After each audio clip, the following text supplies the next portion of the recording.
여러분 안녕하십니까? 뉴스9 윤종호입니다.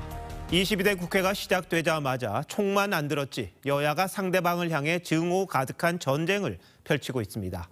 야권은 정치적 쟁점을 앞세우면서 특검법 공세로 대여 압박을 강화하고 여당은 수세적 방어에 몰두하는 그런 모양새였습니다. 그런데 여권에서 감세 카드로 분위기 반전을 시도하고 있습니다.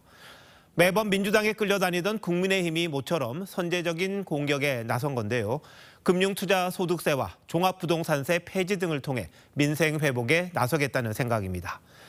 야당 내에서도 일부 같은 뜻을 가진 사람들이 있지만 내부 반발도 있어서 안을 흔들 수 있지 않을까 하는 정치적 속내도 담긴 듯합니다. 이태희 기자가 구체적인 제안들을 소개합니다.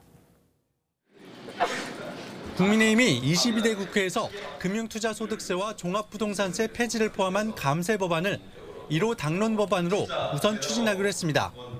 지난달 총선 참패 이후 야당에 잇따라 정책 주도권을 뺏겼다는 지적을 의식한 걸로 보입니다. 민생 현안을 해결하기 위해 당이 주도해 나갈 것입니다.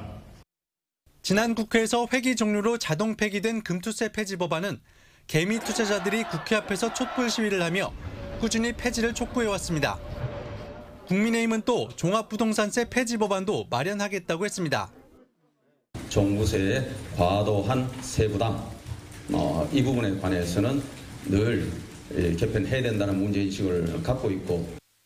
대통령실도 부동산 보유에 대한 과도한 세금은 적절치 않다며 종부세는 완전 폐지하는 것이 바람직하다는 입장을 냈습니다.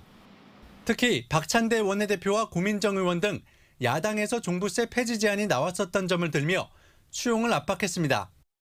상속세율을 조정하는 방안에 대해서도 대통령실과 여당 모두 대안을 마련하겠다고 했습니다.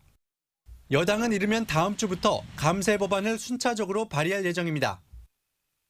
하지만 지난해 60조 원 가까운 세수 결손을 기록한 상황에서 감세 포퓰리즘 아니냐는 반대 여론을 어떻게 극복할지가 과제로 남아 있습니다. TV조선 이태희입니다.